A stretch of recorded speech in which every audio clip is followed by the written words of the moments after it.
I'm Zing from SGInnovate, and today we are very happy to partner with our longtime partner, General Assembly, on another exciting event. At SGInnovate, we believe Singapore has the resources and capabilities to tackle hard problems that matter to people around the world. And part of our efforts include strengthening the community through knowledge-sharing sessions such as the one today.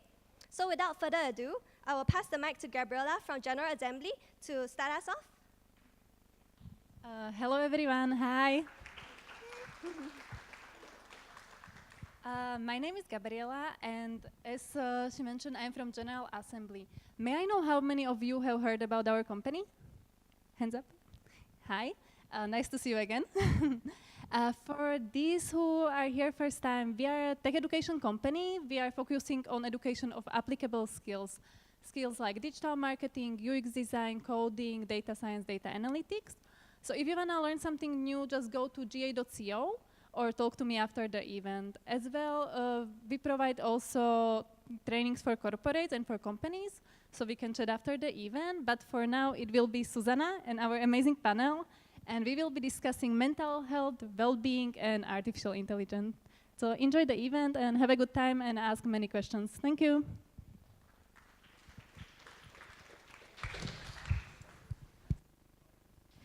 So good evening, ladies and gentlemen, and thanks so much for being here tonight. My name is Susanna Hasenoehrl, and I work as the Global Partnership Director at Healint. For those of you who don't know Healint is the developer of the world's largest migraine research and tracking platform. We have over 1 million people around the world who have contributed with their migraine data to our platform, and in total we have over 100 million migraine attacks tracked on the platform. So very much in the space of digital health here. And indeed, digital health, mental health, physical health is advancing at such a pace that I'm very excited to be here today with a great panel from other practitioners in the field. So I'd just like to hand over, first of all, to Jeames Gillett from WellteQ. If you'd like to please introduce yourself. Sure, thanks, Susanna. James Gillett, co-founder and COO of WellteQ. WellteQ's a digital engagement and wellbeing platform, primarily focused on three main areas. One is employee wellness, the other one is on engagement with insurance and insurance members, and the third part is then looking at risk mitigation and risk reduction driven off the back of our data analytics. And Victoria, our leading service designer. Yeah. Yes, thank you, Susanna. I am Victoria Pace. I'm a service or experience designer. I have come to this panel today because I've got experience of changing behaviour. I worked on a project in the UK to get 1.6 million people more active on going from 0 activity to 3 times activity a week for a year. So that was, I saw someone reading a great book about nudging down there, so we look forward to talking a bit about that soon. And recently arrived in Singapore, and now working with a group on developing an app for, or an AI-powered tool for youth wellness. Youth mental wellness. Yes, youth mental wellness. Right. Well, holistic wellness. Holistic wellness. Where's the difference between mental and physical health anyway? Maybe we can talk about that tonight, Susanna. We will talk about that tonight. And Bjorn, would you like to introduce yourself? Sure. Hi, my name is Bjorn Lee, and I'm the founder and CEO of MindFi. It's a smart meditation app, AI-powered, built specifically for busy people. I started this about 2 years ago, and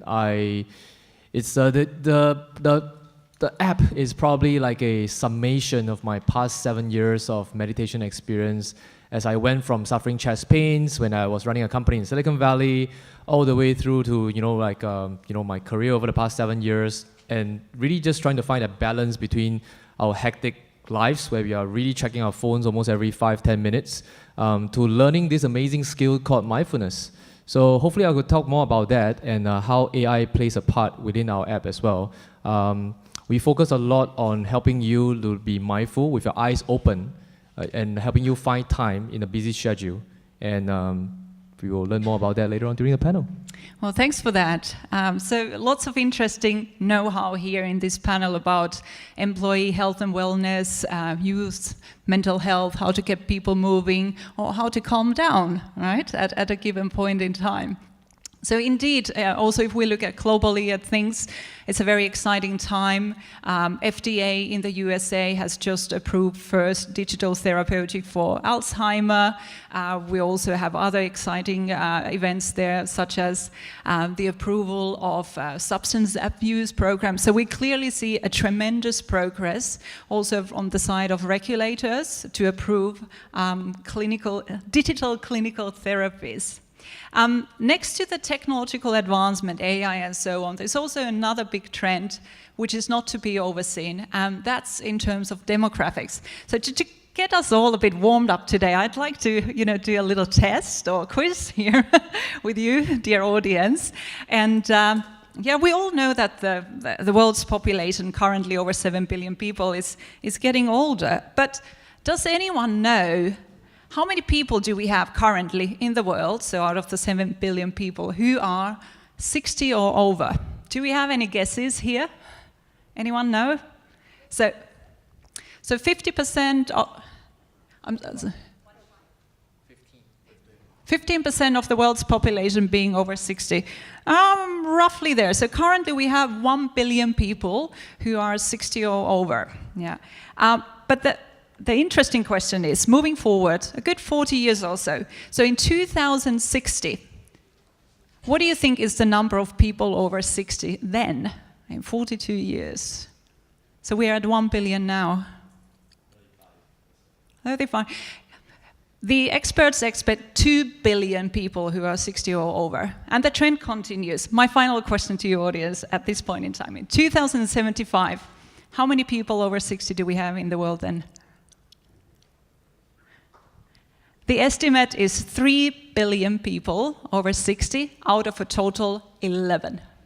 So these are the mega trends we're dealing with next to the technological changes. So we're going to talk about AI and health tech now.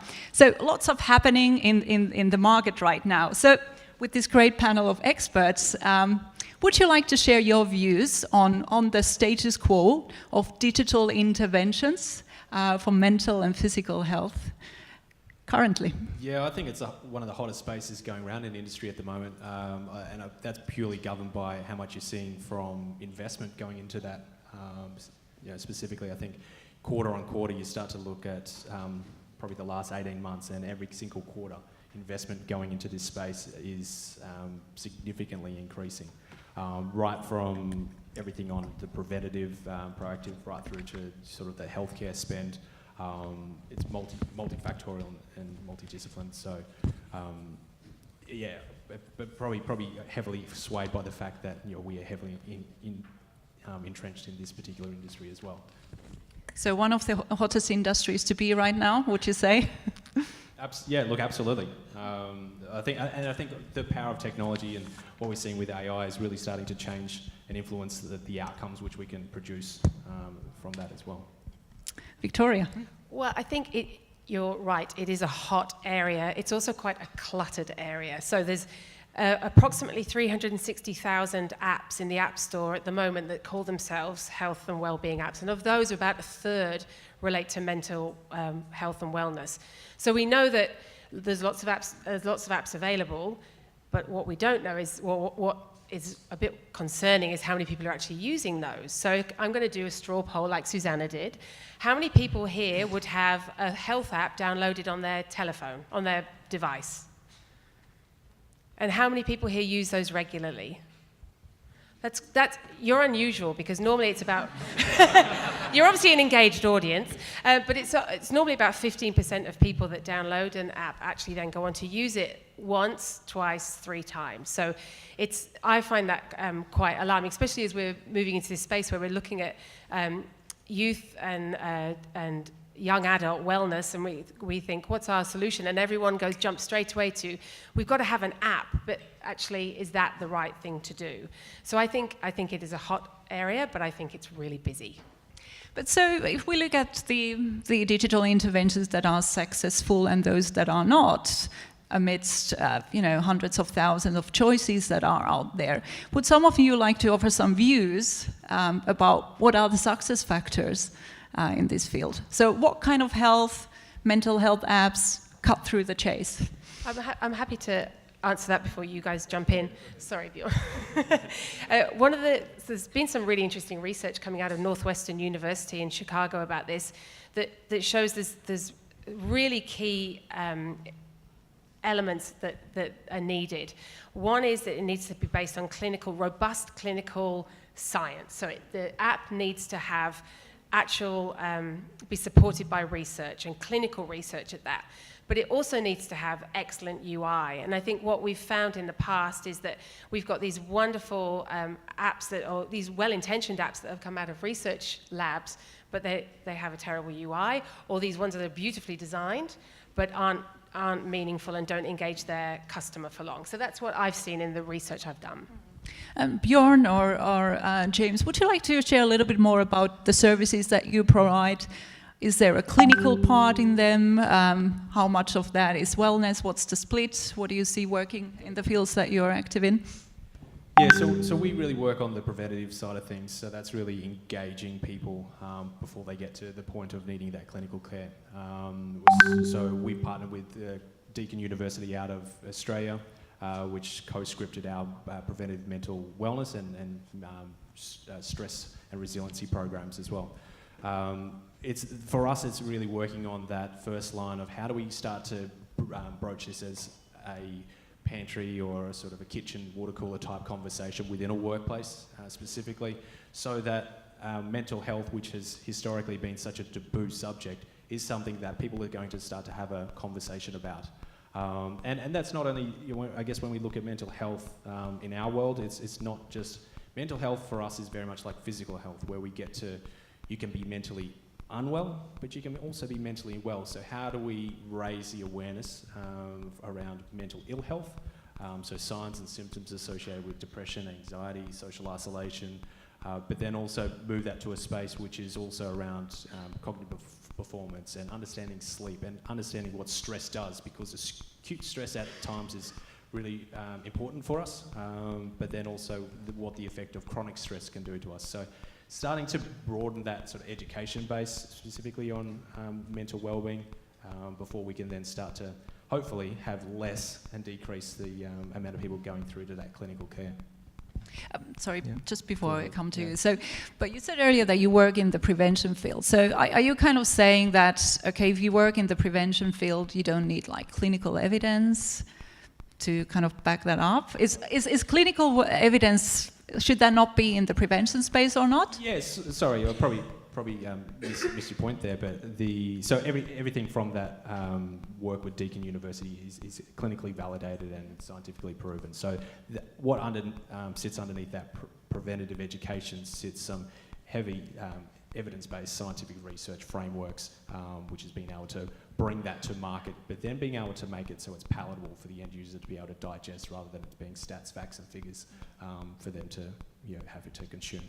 And I think in the industry, especially like corporate health and wellness, there's been a lot of programs that have been offered to companies with very little return, especially in terms of reaching out to those who might actually need health interventions the most.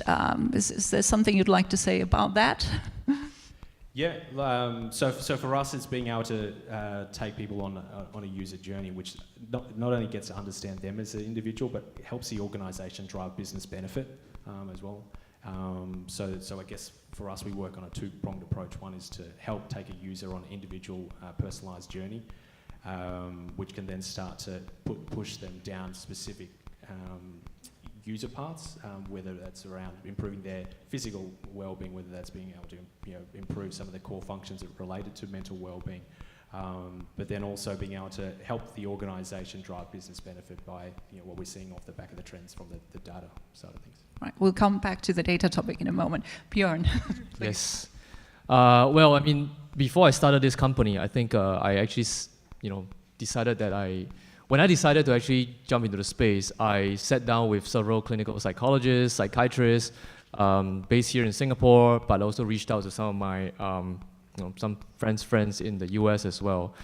It was very interesting to see how mental health was divvied up, in the industry and also in the medical space as well. Because typically when you think about health refers to the clinically unwell, or it refers to things in the clinical sector, right? And when you talk about wellness in general, like Jeames as well, my company is in the wellness space, which means that in the prevention space as well, right? And so there are a lot of companies and new products and services coming out. But I want to allude to one of the facts earlier. One of the key trends here, as I think Victoria mentioned that, is that there's this gap between what academics are creating, and usually they are very strong on the research and the science, but they do suffer on the design side, which really helps to bridge the appeal and repeat usage of consumers or even businesses. There's a lot of, one key example here is something as simple as a mood measurement device or a mood meter, a mood journal, if you want to call it that way. There's been so many mood journals and so much research around recording your mood and how that benefits you within the academic space as well, right? But the thing here is that they usually don't have access to those kind of design resources to actually come out and bring real clinical benefits into the world. And so what I did eventually was that I essentially started partnering with some of these research organizations. So my company right now, we partner with UC San Diego. My senior advisor is a clinical psychologist there. He's been teaching this mindfulness-based stress reduction, which is a clinically validated form of therapy for the past 30 years, right? I also work with neuroscience researchers based here in Singapore at Duke NUS Medical School. And so we are bringing this very simple research tool. You're laughing when you hear the name, right? Just a breath counting tool. You count your breaths, and we can use an algorithm to determine how mindful you actually are. And so we want to bring that in because I think when we think about mindfulness or meditation, we usually suffer from the lack of quantifiable progress. When you measure something, you know whether you're improving or not, right? So that's something that we really want to bring to bear in my product. Yeah, how do you measure mindfulness? Like, what's your level of mindfulness right now? Interesting question, right? But we have a couple of people here who are really into design in the context of health and wellness apps. So, but let's talk about the concept of design in this context. How do you frame it? Like, what does design really mean for digital health applications? Victoria. Okay. So the way I kind of look at it is it's end-to-end journey when you want to push someone to make a desired behavior change. And some of the interventions along the way will be digital and some will be human intervention. So that's how I see it. And I think AI doesn't solve all the problems? No, I'm afraid. Well, no? It might. Who's to say? But it's not at the moment. But it might. We just who knows where we'll get to. But I think definitely. I was reading this wonderful article about diabetics and how they have to make between 130 and 180 decisions a day. With regards to? With regards to their ongoing healthcare, like maintaining their well-being as someone with diabetes. And I think this is a great example of where a designer would have come in and observed how many decisions that person has to make. And I think that's where AI can serve a purpose. It can prompt every time that person has to make a decision, it can prompt them to make the right decision. So kind of help along the journey to establish those habits that we need to survive. Yes, exactly. But that's a daily activity. 130 decisions a day. I think that's when somebody has a serious chronic illness, that's a lot to ask someone. So I think AI has a role to fill there. But I think when you're trying to, in my experience, when you're trying to get someone more active, like I say, I think technology serves definitely some of the purpose, but along the way you need other things. You need great products to be designed that people actually want to use, that are human-centered, designed with the user in mind, and you do need marketing and communications and a good strategy around getting your route to market, because I think without those elements the product will just sit on the shelf. And isn't it so that you don't only need to kind of market to the person who's buying the service, but kind of the surroundings, right? Yes. Yes, would you like to? Yeah, I think we actually have a little video here prepared about something that Victoria did in the UK to get 1.6 million people moving. I'll talk about it a bit before Kelvin shows you a little bit of a video. But what we did this research, we found that women were participating much less than men, which probably won't be a surprise to many of you who know about the physical activity space. But what was really interesting is when we did all this research with these women to say why they weren't participating, there were all these great factors. So like, sports bras. They didn't know where to go to get a sports bra, which sounds like quite a trivial thing, but actually it was stopping huge swathes of the population moving. And then as we went through the process and we got people sports bras and we got people good sneakers and we worked through it, we realized that it was the attitudes of people around them that were stopping them from participating in any type of physical activity. People, their sisters, their mums, their best friends, their aunties, their boyfriends. So if you don't look like an athlete, you should not exercise. You shouldn't participate, yeah. Yeah. So let's have a look at that video. I think we have we launched something a video. about that. Oh, I don't know if you can see the lady's bottom with my head in the way. It's very big from down here. So this is an actual campaign from UK. That proved very successful, right?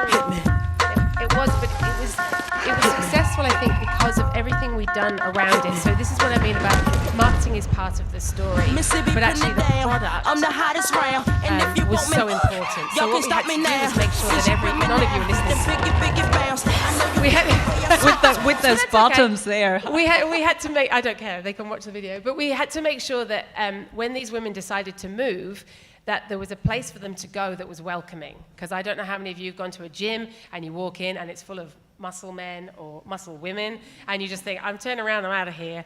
So we had to do an awful lot of work with the gym industry in the UK and a lot of other providers to make places welcoming. But this campaign was successful because it spoke to those naysayers that said, you can't be active. And that shifted everything, I think. Thank you for sharing that. Bjorn, you had something to say about the expanded design thinking in this field as well, right? Well, I think the elephant in the room is that we are all addicted to our phones. And to a large extent, the phone can actually be a large source of stress, right? Unanswered messages, hundreds and thousands of emails. You come in, you go take a 1 week break, and you come back, your inbox is exploding, right? And there has been several studies, right, over the years, over the past 5-10 years as well. There's one particular study that really got featured on Wired and Fast Company over the past 5 years, is this measurement of our attention spans, right? So Professor Gloria Marks at UC Irvine, in University of California, Irvine, has been measuring the length of our attention span, specifically for knowledge workers. And I believe that everybody in this room works in, like the knowledge industry. You deal with computers, laptops, you're getting messages on Slack and your company messaging system. And that really has an impact. What they've been studying is how is our mental wellness, our health suffering when we are distracted every 5-10 minutes. And even as I speak, right, as I talk about a mobile phone, you may be thinking, I see some nodding heads here, you may be thinking about your phone, right? Now that I've said it, of course you do. And the thing here is that across both the Android and the iPhone, platforms, we are looking at. They started measuring how many times people open their phones, and Tim Cook was very kind to actually share. Right, the Apple CEO was very kind to share that on Apple devices, as of 3 years ago, they were seeing people open their phones about 80 times per day. So, quick math, arithmetic, quick challenge of your math skills here, right? You spend about 6 to 8 hours sleeping, you deduct, reduce, you probably open your phone about 5 to 6 times. I've seen numbers up to 200 to 300 times a day, but maybe it's Android and maybe it's just me.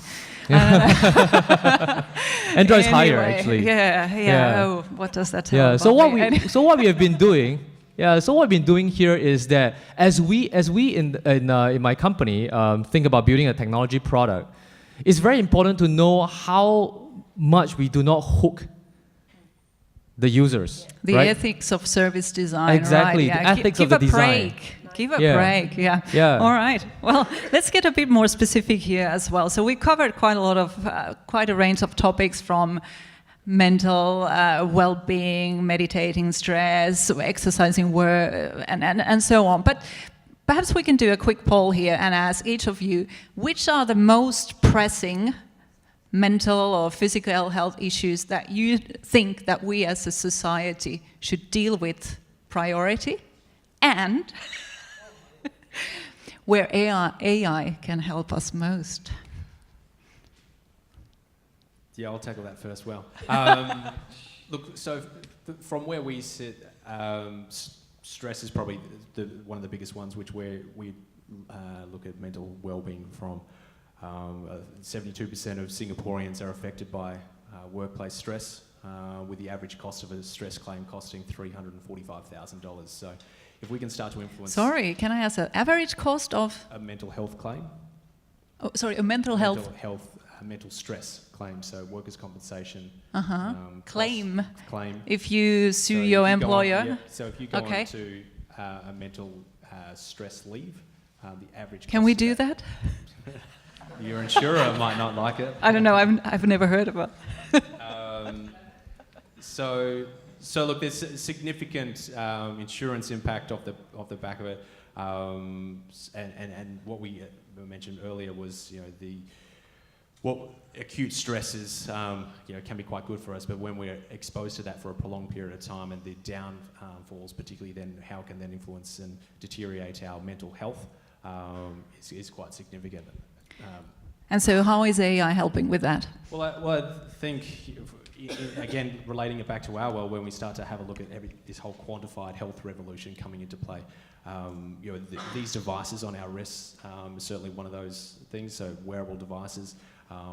The likes of Garmin have just released a stress score, so based off heart rate variability. So for those who don't know, heart rate variability is a key indicator of your stress levels, and so that's based on not just your heart rate, but the variance in your heart rate. So I can sit here at 60 beats per minute, not stressed, and the heart rate is going to beat quite similar, whereas if I'm stressed, the variance in those intervals at 60 beats a minute is going to be quite large. And so that gives you an indication on those stress levels. So being able to quantify this from a data analytic or from a data standpoint, and then being able to look at overlaying that with sleep habits and REM sleep and deep sleep and light sleep, your physical activity patterns, we can then start to get it. And sorry, I need to interrupt you. The AI contribution here. Well, no, it's just because everyone will ask me no, afterwards. So this then starts to become part of the whole data pool, which we then start to be able to use AI with. So we can then start to have a look at where your variances lie. How does that start to look at people who may be exposed to high stress levels or mental health episodes, and then how do we start to look at getting towards that predictive space?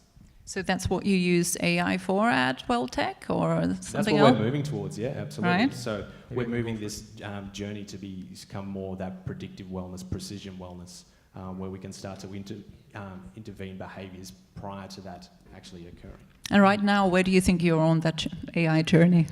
Well, we'd probably have to ask our technologists in all question. We'll ask him later, right? Over to Bjorn here. Yeah. Thanks. So, how does AI help? I think. And which conditions? I mean, you're a bit biased. Mental health, right? Stress. Yeah. Pick one. What's the most pressing health issue? I think I AI definitely resonate help? with stress. I mean, we have actually in my company right now, we're actually looking a lot at HRV as well, heart rate variability. For some of you, maybe if you use Garmin smartwatches or if you actually track your HRV, you know that that's actually a very good measure for sports. So the physical fitness world has actually been using HRV as a very strong measure for measuring sports performance, right? So we are talking about the European football teams. We're talking about NBA, NFL, right? There's one of my coaches' clients actually, coaches the NFL teams. And so what they do is that every one of them, when they go on the field, every one of the athletes, the footballers, has a meter. They will actually send all their heart rate data back. And so they are able to, and so the training bench, the manager's bench, the training crew, is able to know with precision which one of them is actually performing above or below. And you need a lot of data to actually be able to generate those kind of insights. So where AI can really help here is to really look at, okay, well, let's say, for example, Tom Brady, what kind of state is he usually in? Where's his baseline, right? And is he at peak performance? Is he underperforming today? Is there something wrong? Was there something in his temperature readings, his blood pressure readings beforehand? Is he overperforming as well? And so you get that kind of data as well, in Garmin right now. Right? So is that consumer suitable today as well? Well, that is in the consumer world. If you buy a smartwatch, the Apple Watch is another device that actually measures HRV, right? And the thing here is that I think there still needs to be a fair bit of education for HRV as a metric to become more popularized before we can do more with it. But what AI can do is then again, we need to know your demographic information, right? So if we know your age range, if we know the kind of activities you've been doing, your calendar schedule, what kind of job are you involved in, maybe even say psychometric data, like what kind of personality type you are. We need to really splice together these different domains of data before we can actually make accurate insights. And so I think what the medical health professionals are doing right now is that we are working closely with them to figure out what kind of data sets do they have. Right, and then we really have to learn to classify. You have to clean a lot of the data up, and So there's still a way to go before heart rate variability becomes like a mainstream where consumer heart rate variability is application involved in terms for of everyday life for AI to anyone be brought to bear, who's in not the a stress. sports athlete. Victoria, anything to add? Well, I think I'm going to cheat a little bit and say I think it's all important. That's the challenge, right? You guys had to be put on the spot a bit, and I'm cheating. But I think it's what I am intrigued about the benefits AI can bring is actually that our healthcare can be more personalized. So at the moment, our social media accounts or our music accounts know more about us and our mental well-being than our doctors do, than our primary health carers do. And I think that's what the AI has the power to do, that, to give you as the patient control over your information and your data, and to make sure that you are seeing the most relevant information come to you. Because if you have comorbidity, so if you have diabetes and coronary heart disease and stress, and they're often all related, and maybe even Alzheimer's as well, because we're all going to live so long, then how do you sort that information? How are you getting the right information at the right time from 4 or 5 different healthcare providers to you as an individual? How are you supposed to make sense of that when you're unwell, and especially with something like Alzheimer's, you're really struggling? And I think that's for me, that's the exciting stuff about AI. It can really bring you the information you need when you need it. And the personal nudges, the right nudges when you need them, where you need them, right? Yeah. You want to add some? Yeah, just probably just taking a shift on the topic as well, but probably when we look at how AI has been used well, and you mentioned social media, which kind of triggered the thought, was Facebook announced last year in December that they're now using AI for suicide detection and suicide prevention. I'm not sure how many people saw that or read that, but now they're using AI to actually start to scour the comments and articles and things people are actually posting, so that they can have earlier detection and then earlier intervention with some of their moderators at Facebook. And particularly when we start to look at something as extreme as suicide, it's minutes which count to individuals, which we can start to influence and change. Yeah, so now I'm being a bit cheeky. So actually, while I asked the panelists what are the most pressing health issues, there's actually some data to back it here on the screen. So here you see the most common, I would say diseases, mental and physical health related, that are causing disability. So while stress obviously is a big factor, and I think it's not really, is stress classified as a disease? Not sure. Probably not a disease, Yeah. but then when we start to have a look down here, and it's probably one of the symptoms or probably Anxiety lead disorders. indicators towards some of these. Probably a canary in the coal mine, right? Yeah. It leads on to a lot of other So diseases. I'm not sure if you can see it at the back, but so basically we were looking at 2016 ranking of what health problems cause the most disability. So number 1, we have low back and neck pain. Number 2, skin diseases. Not quite sure what those are, but anyway. Number 3, sense organ diseases. Number 4, migraine. By the way, migraine affects more than 10% of the world population. It's 1 billion people worldwide. Wow. Women 3 times more than men. And yeah, then we get into the order of depressive disorders, other musculoskeletal diseases, falls, diabetes, anxiety disorders, and oral disorders. But interestingly, of course, diabetes is a huge problem, but there are much bigger problems here. as well. And the comorbidities, migraine, anxiety, and depression, for instance, often come hand in hand, and other things as well. So I'm sure we find a lot of stress, people who have these conditions as well, and what leads to what? Would you like to comment? Yeah, I think you're right, because I think what's fascinating about this is you never understand how much is unreported when you're saying that you're depressed or anxious. So I don't know if you saw that research that came out of Australia this week about Australian women, and it's a big sample size, 15,000 people. It said that 68% of Australian women have felt anxious or concerned or worried at least 7 times in the last month, and I'm going to get my stats wrong, but I think it's about 48% have actually been diagnosed as depressed. That's Australian women, 48% of Australian women. That is an alarming statistic. So either Singapore is just a happy country, and maybe it is, or there's some underreporting here. Well, I knowing from some other reports, it's a fact that there's a lot of stigma around mental health diseases worldwide. But I think, especially here in Asia, that's quite strong. Would you like to look, we run a global company, so we're in 33 different markets around the world, and it's certainly the stigma is probably a pretty good word for it, but around Asia is that Asian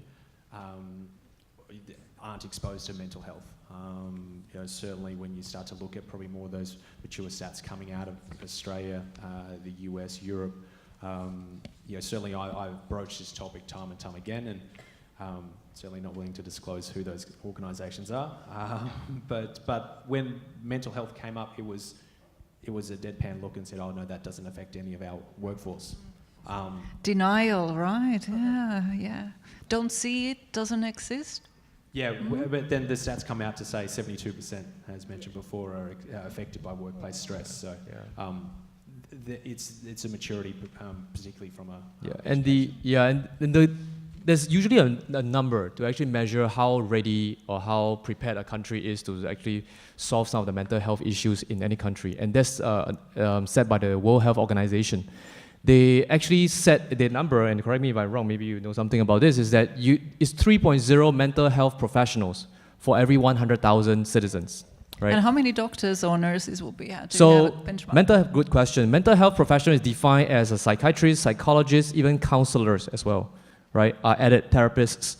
So these are counted. And when you look at this list, you will actually see that a lot of the developed countries in the West are normally at the start. America is right at the top, right? They probably have 5.6. Right, Australia is really good as well. Here within Asia Pacific, and Australia is definitely number 1. Singapore is actually pretty good. I think we have caught up in the past 5 to 10 years. There's been a concerted effort to raise that number, even though the social stigma still persists. But if you look at certain countries, and one country definitely stands out, which is Hong Kong, right? Hong Kong is at 0.8, and so there's a lot of problems where when you look at this number, and then they don't even have numbers for China at all, right? So just a thing that's really interesting as well, and there's some research looking at, your rise in the ranking of your OECD rank, right? And your growth in GDP per capita versus how important a government prioritizes the growth of the mental health sector, and that is some alarming news, especially where Asia is involved, right? And I agree. I mean, some of the points that we mentioned earlier is that mental health is not something that you can just stick a needle into someone or a thermometer and then figure out whether this person has some mental issues, right? Whether they are at risk. And we're not even talking health issues. It's also wellness. We've all come across maybe some friends or colleagues who are maybe just feeling a little bit down. But if that becomes prolonged, these things are behavioral. Right? And so there's some things that it's not something that you can just objectively just get a number out by sending them to the clinic. It's a different kind of process as opposed to physical fitness, right? Cognitive behavioral therapy is helped there, right? Cognitive behavioral therapy is now available very in helpful. your app store. Yep. And yeah. That's right. And also, I think what Victoria said, social media. Behavior is actually very easily trackable online. Right? How often do you post? What kind of mood statuses are you doing? There's a lot of AI being deployed towards sentiment analysis, right? But is the sentiment the same as how happy you are? No, it's not. No. The thing here is that emotions are more nuanced than that. And so it's really hard as well to decipher how a person is feeling. You typically want to kind of like triangulate the data between, say, the social media posts. Is there a medical method for that? Because I know for a fact that for a pain, it's a fairly simple scale from 0 to 10, where you say, my pain is now at 6 or 7. Do we have something like that for mental health or well-being? There's some really interesting work being done by, well, say an Australian company, but there's Australian US in all fact, called MediBio. Does anyone know, heard of MediBio? So up and coming in the market, I think they're looking at FDA approval out of the US. For those who don't know, basically they're putting some smart technology onto the back of wearables, which then start to be able to quantify based off your autonomic nervous system. And starting to be able to look at the data coming off the back of that and being able to then have a look at whether you're at risk of depression, anxiety, a few others which they go into. So what's, are they using some biomarkers for that, or what do they measure exactly? Yeah. We'll check it out later. Yeah. Heart rate? Right, okay, there we go again, yeah. But Victoria, you're working on a youth mental health project here in Singapore. Could you tell us a little bit more about that? Well, yes. I think what's been interesting about that, and there's actually some other members of the group in the room who are working on it with me, is we're in the current early stages of designing a product that people will want to use. And we're looking at how it needs to work and what it needs to fulfill, what functions it needs to fulfill. And actually one of the key things that's coming out is it needs to educate, because of the point we were talking about earlier, about the people not wanting the stigma around mental health, but also the fact that, again, I'm just quoting research, but more research was done recently here in Singapore that said that 48% of people would be embarrassed if they had a mental health issue, or they were diagnosed with a mental health issue. So we're just looking at what it is that young people and the youth need to hear before they've been diagnosed. It's very much a preventative, before diagnosis journey, and helping them get the right information at the right time when they need it. And what kind of mental health issues are youth experiencing here in Singapore? Well, the same as they are globally, I suppose. They're just not. It's the not, same as with adults? Well, Stress? a lot of stress, anxiety? especially at around the when they have the big exams. So yes, a lot earlier, I think, than some other countries. But yes, mainly anxiety and stress and concern about needing to do well and feeling like there's a lot of pressure from their families. This is the research we're seeing anyway, a lot of pressure from their families, and that they don't have anyone to talk to about how they feel. That's just what we're seeing early stage user testing. Right. Would anyone like to act on the youth health? So mental one of health my, topic? I mean, one of my advisors as well is actually the vice head of psychiatry at NUH. The National University Hospital, and so he's seen a lot of patients over the decades. And what happens here is that he actually got his degree from Oxford, Harvard before he came back to Singapore. And what he saw in Singapore in his first decade of practice, and it continues to actually get worse, is that the cases in mental health that he sees in Asia, especially here in Singapore, are actually worse because of the social stigma, right? And so we are looking at possibly a geographically different kind of system, healthcare interventions or policies even, to not just encourage people to seek help when they need to, but also in order to send them treatment and also do diagnosis as well, because we do have some kind of a mental health crisis, right? Because what we see is that maybe the actual reported cases may be very low in Asia, but then that could just be the tip of the iceberg. And so how mental health professionals, whether it's people in the medical sector or technology sector, can work together to rectify this gap would actually be really important. I think that's where AI can really, be brought to bear. That was exactly my question. So, to reduce the stigma of mental health conditions. How can AI help? Let's get creative. That's the question, so it's, you guys can take a step first. Well, I'll just, the way that we're looking at it with our group is that because of the stigma of actually asking for help, if you ask your phone for help, it's not as bad as actually seeking help. Because it's not so personal, you don't need to identify yourself. You might not need to. Supposedly. We have to work that out, yeah. But you don't. Even if you identify, it's not a face-to-face conversation where you have to ring up and make an appointment. And so you can talk to a bot? Yes. Do you think? Yeah. Well, you might be talking to a real person, but it might be asynchronous. So you might be talking to a real person, but they don't respond immediately. It doesn't have to be exactly like a real therapy experience. In fact, that's one of the challenges I think that we've got in the wellbeing space is they try to create the app experience to be exactly like the real life experience, when actually the real life experience has its limitations, right? Yeah. So we need to think creatively and so, augment it. Yes, well, that's it, darling. So it's, I think that's why it's such an exciting space to be in, because you can start to see, actually you're freeing people up to we could be having conversations in WhatsApp, which everyone's doing already. It's just with a qualified professional or with somebody who knows what they're doing. Or with the qualified engine, right? Yeah, and the qualified engine, well, eventually it could be, hopefully it would be a qualified engine, hopefully it will be. But in the interim, that counsellor she could be sitting at home in her pajamas, just responding to messages. She doesn't have to go to the office either. Like the customer service, so like 10 people at the same time. Oh, sorry, wrong diagnosis. Employee engagement and customer service. James, did you want to add something? Yeah, look, for us, we're working with a number of different partners here in Singapore and around the world to target this specifically. We're working with a partner which, through smartphone, taking a photo of someone's front and so we're able to measure their anthropometric measurements. Now, where that becomes interesting is that we can then start to get indications around someone's waist to hip ratios. We start to then bundle that into when we can ingest pathology data, when we start to have a look at biometric data, cognitive performance data, and all of this starts to add into then where we can get a true sense of where an individual is at from a health and wellbeing standpoint, and then start to use AI to then be able to either put content, education, and going to more relevant information for that user so that it resonates at the right point in time, to Victoria's point earlier.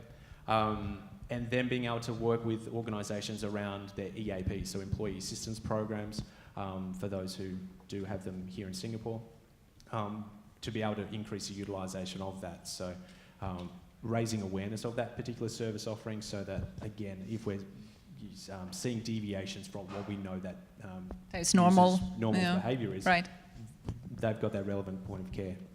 Talking about normal behavior, we're closing this panel now, and we will soon open up the floor for questions here for everyone. We'll be having mics going around. And while you think about your most urgent question to ask, I have one more question to the panelists. So, talking about your normal, how do you keep fit mentally and physically? What's your routine, Bjorn? So, I meditate at the start of the day, and I take a nap at between 3 to 4 p.m., usually just 20 minutes. But it's very important as well. Just 30 minutes? 20 minutes, yeah, lying down. What about the power naps, like 2 minutes? No, that's not a nap. It's not 2 minutes. Yeah, it's just a habit, and I encourage my staff, my employees to actually take that as well. And during the day, it's just very important to take breaks. Like just a quick 5-minute break, just going to the restroom, getting water. And it's not just purely mental. Stand up. Stand up, move. Yes, you stand up, go get a glass of water. One way to trick your mind to walking more is to have a small cup, right? Because then it forces you to walk more, and then maybe you walk faster as well. So that's why I try not to have too much water around me, to really just get up and just take a walk. Maybe just breathe some fresh air as well, especially in this very air-conditioned environment here in Singapore. But do you stay hydrated even with the small cup? I do. I drink many small cups. Good habits. All right, Victoria. Goodness. Well, I wish I could have a nap. That sounds like something I should factor into. Well, it's not. It's a sensible thing to do, but I do get at least 8 hours sleep every night. I go to bed with my kids at 8 o'clock, so I'm sorry. Past your bedtime. I'm past my bedtime. I'm exhausted. And And I also meditate each morning before I do anything, and I run and swim and ride my bike as well. So it's important. Every day? Every day. Wow. I don't do all three every day, but I do one every day. But I've got an Apple Watch. We were just talking earlier. It's amazing the change it's made in my behavior. If I don't close my rings, then I have to go out for a run later. So I should charge mine and wear it again. James? Yeah, the risk of sitting up here and regurgitating the same sort of type spiel, I think probably from a mental side of things, is just trying to find that state of calm throughout the day. How do you do that? Well, yeah, and that can be as simple as going for a run, going for a walk on the river with my wife, or so physical activity is certainly one thing. Meditation's another thing. Gosh, so much meditation going on here. Yeah, how do you do that? Having a quite a strong social support network's really, really important. Seeing friends? So yeah, absolutely seeing friends and a digital detox. So. What's a digital detox to you? Like not look at your phone for 5 minutes or 5 hours or overnight? Or? Probably 2 weeks in Italy coming up. 2 weeks? Wow! Congratulations. No, probably not the whole 2 weeks. But, all right, excellent. All right, do we have any questions from the audience over there? We have a mic, I think, coming over there. Hi, it might be potentially a little bit controversial to ask this question, but it's... Would you like to say your name and where you're from? Sure, I'm Stacey, I'm actually from WellteQ. Might make it even more controversial, sorry James. Hi boss.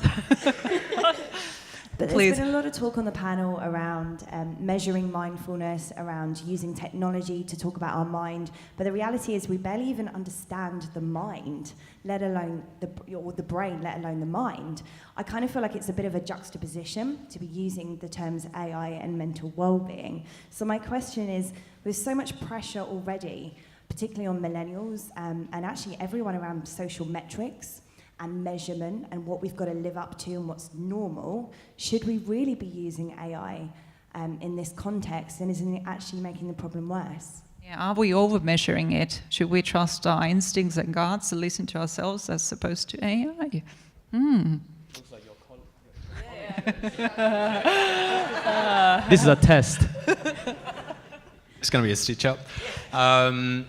No, look, it's a really good question, and like we have these sort of healthy debates at work all the time. But look, what do you measure there at work? Okay, yeah. You don't need to answer. Look, I think for us, it's some of the most complex technology, and I bundle sort of AI, machine learning into this space, is simple and intuitive for the user to use and understand. And I think probably going to this point is about. Yes, there is a whole heap of social pressures put on the millennials of the day, but if we do it and we can do it right with the evidence-based research, and it makes it more intuitive to nudge people along to a better health outcome, I think then that is where the true beauty of that technology lies. So that we don't see the tech and the measurements so much that they're kind of I think there's a space of using it to create awareness, but then it's how, if my behaviour is X and I deviate to Y, and we've used some smart technology to say, hey, this is where you're at, and let's try and get you back to that here. Like from the risk to the normal. From the risk. Well, then that's getting me to a point of a greater awareness here, rather than getting too far down the path. So you're for measuring. But from measuring, but for subtly nudging people. Right. Yeah. Other views on that? I agree. You're for measuring, Bjorn? I agree. Okay. Next question. Lady at the front.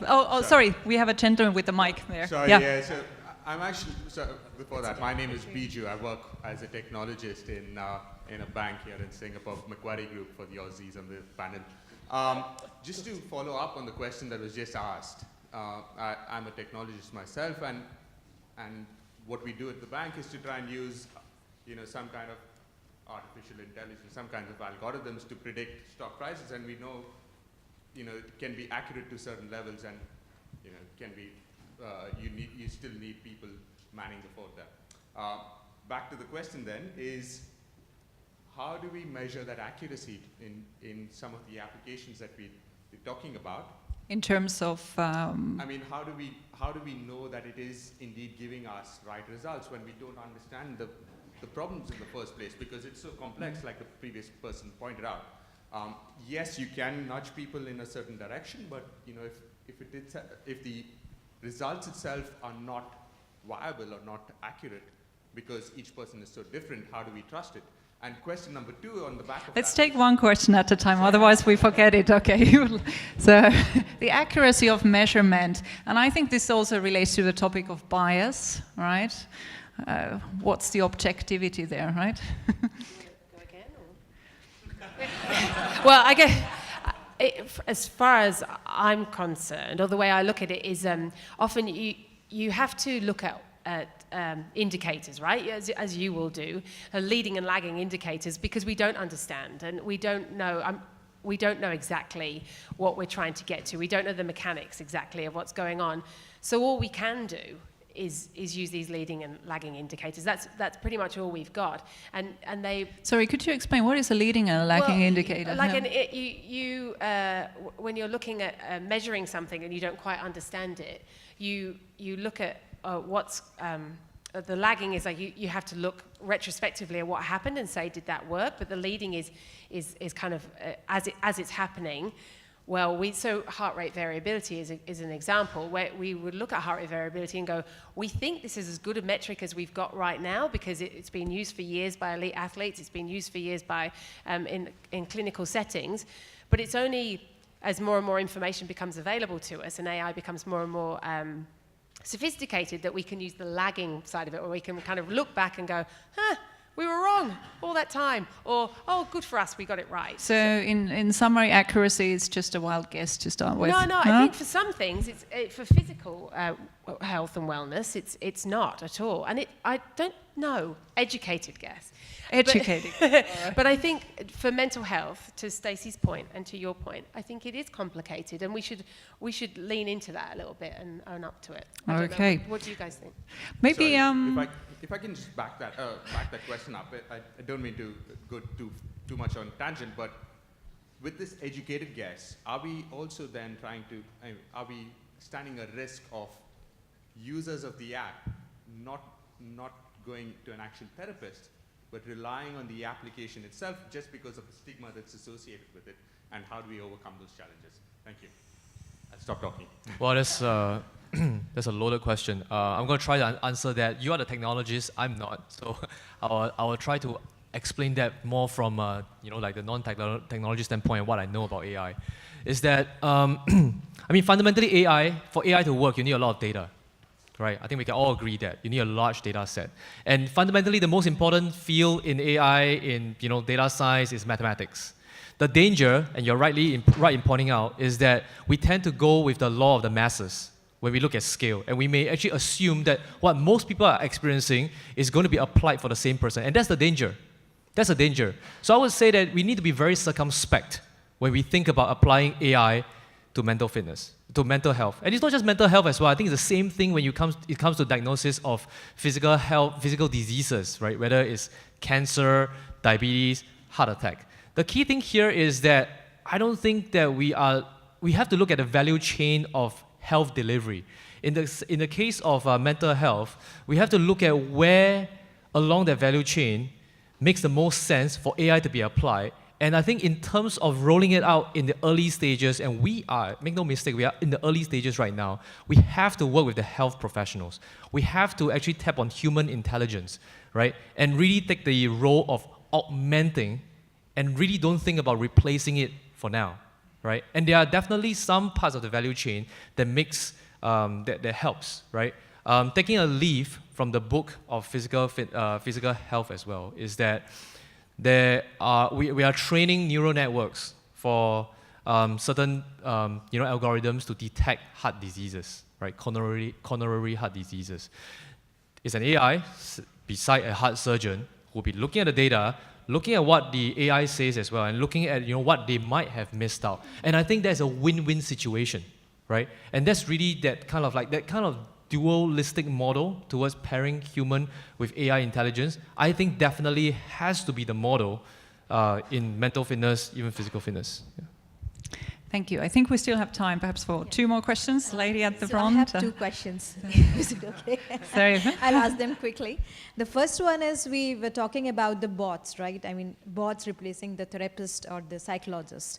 So when we talk about stigma, we actually, to solve stigma, we usually want to go out more and, you know, face people and solve the problem. But when we are facing a bot, in that case, isn't it we are growing the stigma even more?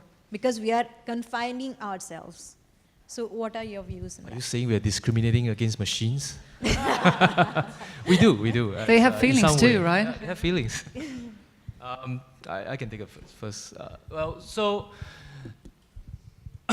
Wysa, W-Y-S-A, is actually one of the most popular AI bots out there for treating depression, anxiety, I think, Wysa. Yeah. So the thing here is, I think, well, in my previous role, I was at Zendesk, and we actually have we tried out with customer service bots in some random experiments. The people do tend to be more aggressive, right? To put it mildly. With bots. With bots, when they know it's a bot. Yeah, right? just talk to your Google or Siri. It's the unfeeling, right? And like maybe even when you are at home with your own Google Home or Alexa, I think it's kind of difficult. To be friendly. Yeah, to be friendly. To, you know, like we talk about how, you know, we should actually enforce certain courtesy rules with Google Home to make sure that kids actually use the word please and thank you when addressing them. And I think that really extends to mental health as well, right? It's not just social etiquette, it's really just about mental health. There has been certain experiments in terms of deploying AI to give therapy.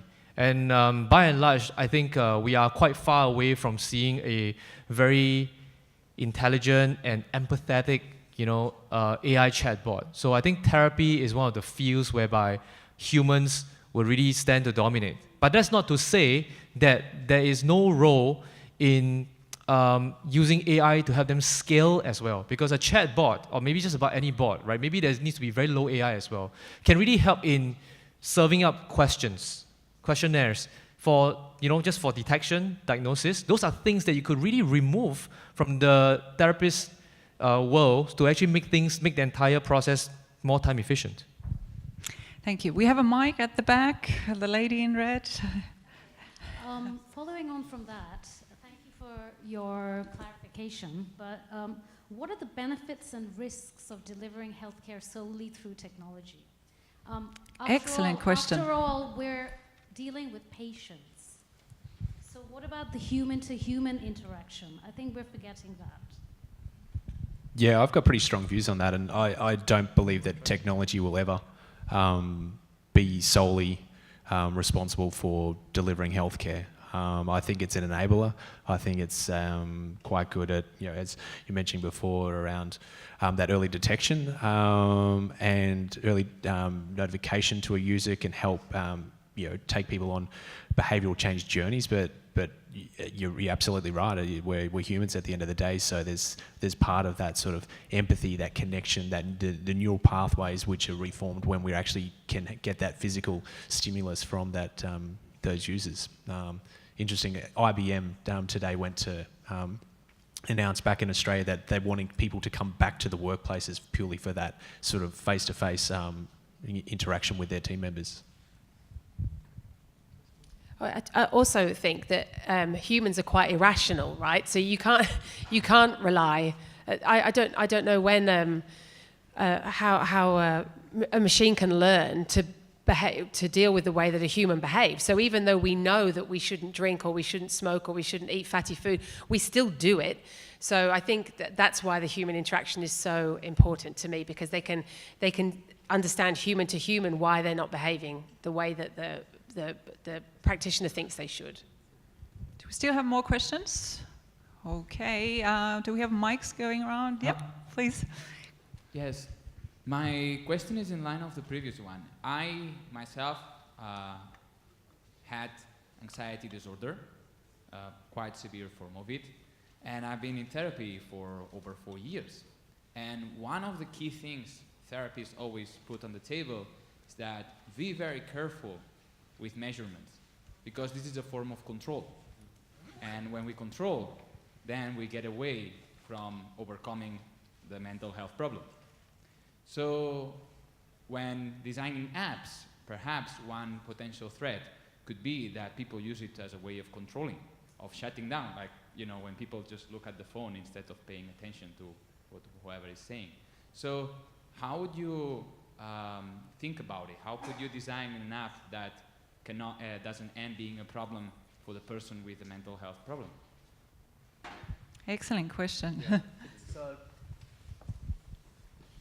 It really goes back to that dualistic model when we think about health, right? I think anybody building a health app really has to think about partnering, right, with a clinical health professional. If we are talking about health per se, and not wellness, because wellness for the clinically well, as I defined earlier, and we are talking about, you know, clinically diagnosable illnesses here.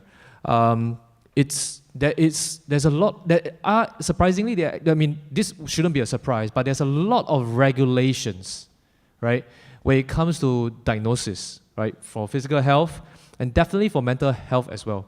I think right now it's when it comes to therapy, you see that a lot of the apps that are out there, maybe BetterHelp is an example, a UK company that delivers therapy over the marketplace, right? I think you have Wiser, for example.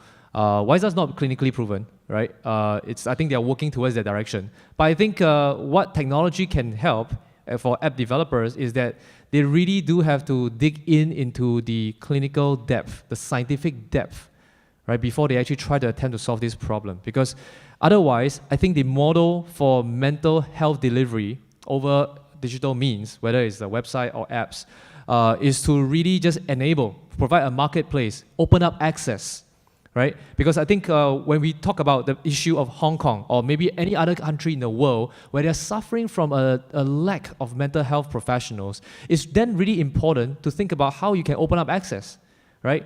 The world is flat, okay? And we should be able to break down those access barriers, right?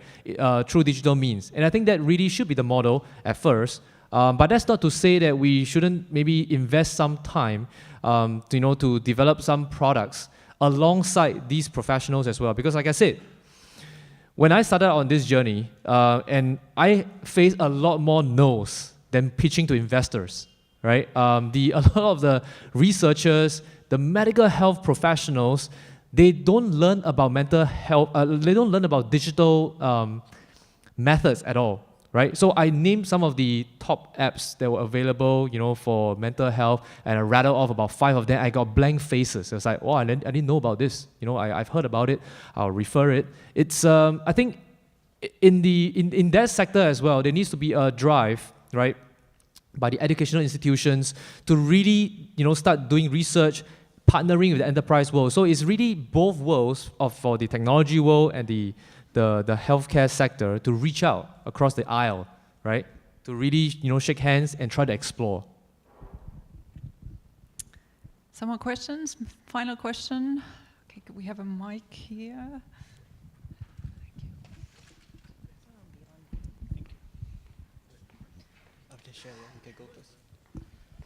Okay, hi. Yeah, I'm a UX designer. I also do a bit of work on the future, a bit of research on the future of work. And I'd like to refer to an earlier point that Victoria yourself made on the balance of digital intervention as well as human intervention. So we do understand that AI has its capabilities, but how do we then sort of try to strike a fair balance between human and digital intervention to prevent AI from beginning to run afoul and perhaps having some adverse outcomes in mental wellness? Yeah, thanks for that question.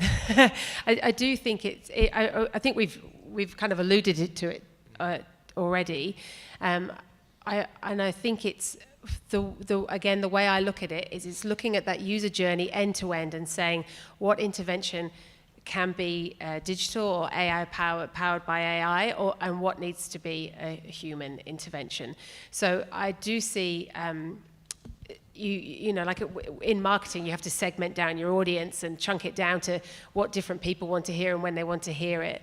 And I think you have to take that approach to developing an intervention. Not all people want to approach an app or information in the same way. In some ways, it's good that there's 365,000 apps in the marketplace, because it means that people can find a product that suits them and that they can find the right blend and mix for them.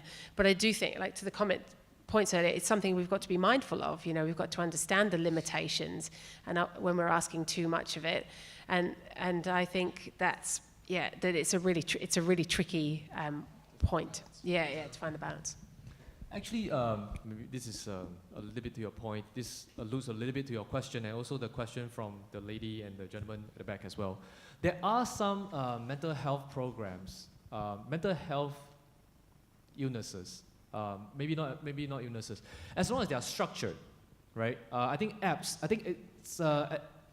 can actually play a very good role at a very specific point of their value delivery chain, right? So let's say, for example, you can only spend X amount of hours with a therapist or counselor or psychiatrist. But after you leave, there needs to be a lot of discipline. And usually they give out papers, a journal. You need to note down your mood, your journal. In CBT, they actually make you write down your thought patterns, and then you identify which part is the loop, which part causes the loop, what are the triggers, right? So making that accessible to the patient, and making that available for access on a almost real-time basis as well to the doctor or the professional is actually very powerful, right? And slightly outside of mental health illnesses, when we talk about addiction programs that has been around in the world for a while, and if you actually study addiction programs, and this could be some startup ideas for people out there who want to become mental health entrepreneurs, is that there's this actually very good program. There's this Aussie company, and I don't remember the name of the company, but they created 3 apps: drug addiction, smoking cessation, and the third one is a masturbation addiction program, right? The 3, and you only remember one now, I'm sure. And FDA approved, right? It's not FDA approved. No, but there's some... Yeah, but they work with, the thing is that I don't know whether FDA cares about that. FDA has approved some as well. Yeah. Not for masturbation. They actually bring some, the smoking cessation ones, they actually bring some very well-established techniques, right? And they scale it. And because the thing here is that in some of those cessation programs, it's really just using, you don't actually need a human, right? So I'm saying that for some of these programs, they are so structured, some of the tools and the habits, in terms of journaling that you need to do could totally be just done by yourself, right? So those are, more amenable for applications like technology to play a bigger role, right? But at the same time, I mean, I'm not saying that we remove the human role, but I just say that maybe the human role will be minimized, will be reduced for some of these more structured, illnesses or, addictions. Bjorn, Victoria, James, thank you so much for being here tonight and sharing about your expertise. Thank you for moderating.